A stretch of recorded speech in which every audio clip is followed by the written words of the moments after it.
A ruthless aviation CEO, Chloe Kensington, mocks a janitor, Liam Walker, into flying her helicopter when her pilot cancels. What begins as arrogance becomes destiny when Liam, secretly a decorated ex-military pilot haunted by tragedy, flies her with precision that shocks everyone. Their worlds collide, her loneliness, his grief, and a 5-year-old boy who sees hope in the sky.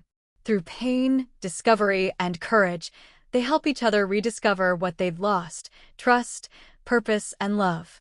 By the end, the rooftop that once symbolized pride becomes a place of healing as they finally fly toward the future together.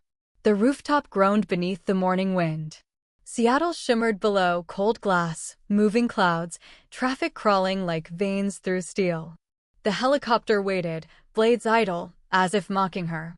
Chloe Kensington's heels clicked like gunfire on the pad. Her voice was ice through the headset. "Find me another pilot now." 2 assistants scrambled. Calls, excuses, rejections. "Everyone's grounded, Miss Kensington." "Weather warnings, hospital calls, then we don't have a company," she snapped.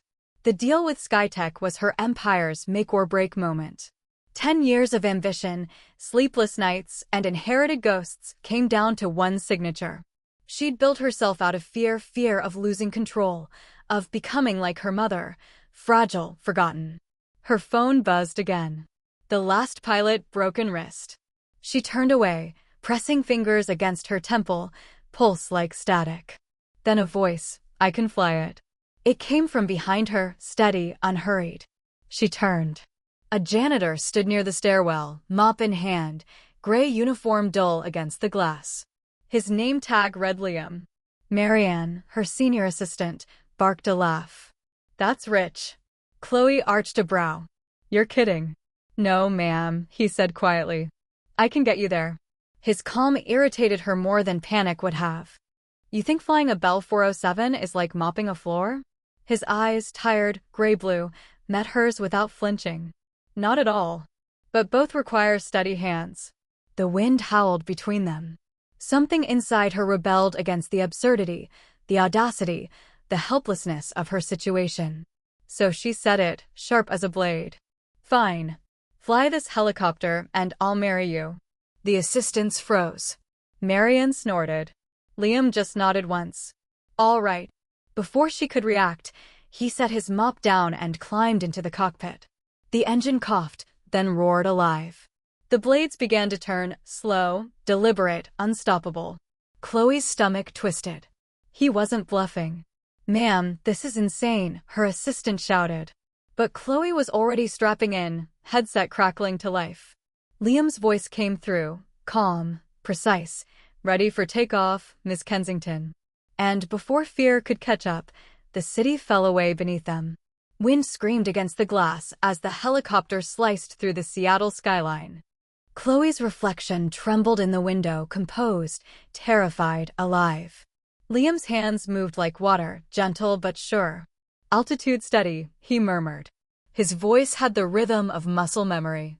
Not bravado, not guessing, knowing. "Where did you learn to fly?" she asked. "Army," he said simply. That one word cracked something open in her chest. The flight ended in 12 perfect minutes. He landed smoother than her pilot ever had, so precise the coffee in her cup didn't ripple. When she stepped out, her legs shook. He didn't wait for praise. Just nodded, "Good luck with your meeting," and walked back to the helicopter. By the time she turned around again, he was gone. That night, she couldn't sleep. His voice replayed in her head. Calm. Controlled. Familiar. The next day, she opened the employee database. "Liam Walker," she whispered. "Janitorial staff. 8 months employed. No history." Her fingers hovered before dialing an old contact in military records. Hours later, the voice on the other end said, "Captain Liam Walker. Decorated helicopter pilot. 2 tours. Medal of Valor. Resigned after his wife died in a car crash." Chloe sat in the dark, screen light glinting off unshed tears. A hero scrubbing floors in her building. And she'd laughed at him. Days passed. She started noticing him everywhere. Late nights, Liam wiping glass doors. A small boy, his son, sleeping on a bench, a notebook of crayon helicopters in his lap. Liam adjusting a blanket over him with a gentleness that broke her chest. She found herself watching, learning him like flight controls. Precision, patience, grief hidden behind discipline. One night, she spoke. "Walker." He turned, wary. "Yes, ma'am. I saw what you did for the company." "For me." He nodded once. "It's my job." "It's more than that," she said softly. "I know who you are." His expression flickered, pain, pride, then stillness. "Then you know I'm not that man anymore." Her heart ached. "Maybe. But you could be." He didn't answer. Just gathered his son, whispered something only Finn could hear, and left. Later that night, she found Finn crying outside the simulator bay. "Where's your dad?" "Inside," the boy sniffled. "He misses mommy."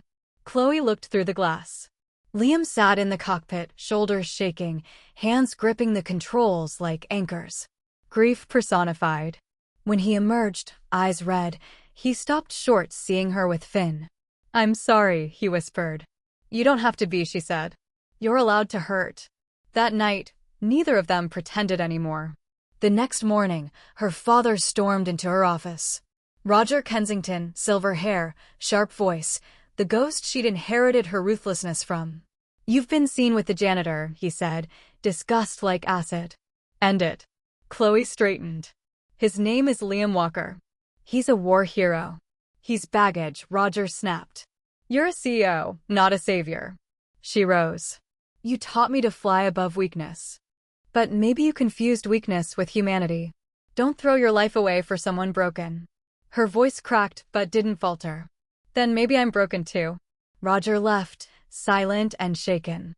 That night, Skytech sent a proposal, a live flight demonstration by Liam Walker. In exchange, Finn would get a full scholarship.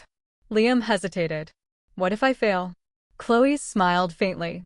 "You already didn't." He stared at her. "Will you be there?" "Every second." The Skytech airfield buzzed with cameras and nerves. Liam stood beside the helicopter, dressed in a borrowed flight suit. Finn clutched his hand, grinning through tiny aviator glasses. "You're the best pilot in the world," the boy whispered. Liam's throat tightened. He kissed his son's forehead and climbed in. Chloe's voice came through the headset. "Ready, Captain?" He exhaled.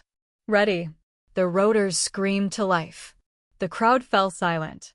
He rose, weightless. The sky opened. Every maneuver was poetry, hover holds, pivot turns, inverted climbs. Precision born from pain, control reborn through chaos. Chloe watched with tears streaming, whispering, "Fly, Liam." When he landed, applause thundered like storm rain. Finn ran into his arms. Liam laughed, a sound she'd never heard before. He was whole again. That evening, Chloe found a letter from her father. "You were right. Strength isn't control. It's courage. I'm proud of you." Weeks later, she climbed the same rooftop where it all began. Liam was there, polishing the helicopter. She smiled. "Old habits." He grinned. "Something like that." She stepped closer. "I never meant it when I said I'd marry you if you flew that helicopter." He raised a brow. "I know." Her voice softened. "What if I mean it now?" Silence. Then, slowly, Liam knelt. A silver ring glinted in his palm, engraved with wings. "I used to fly for my country," he said, voice trembling. "Now I want to fly for you and for Finn." Chloe's eyes filled. "Yes."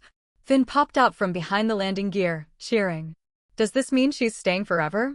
Chloe laughed through tears. "Forever." The helicopter lifted once more, Liam at the controls, Chloe beside him, Finn in the back. As they rose over the golden Seattle skyline, Chloe turned to him and whispered, "Where to?" Liam smiled. "Anywhere. As long as we're together." The city shrank below them. The sky opened above. For the first time, they weren't escaping the past, they were flying toward the future.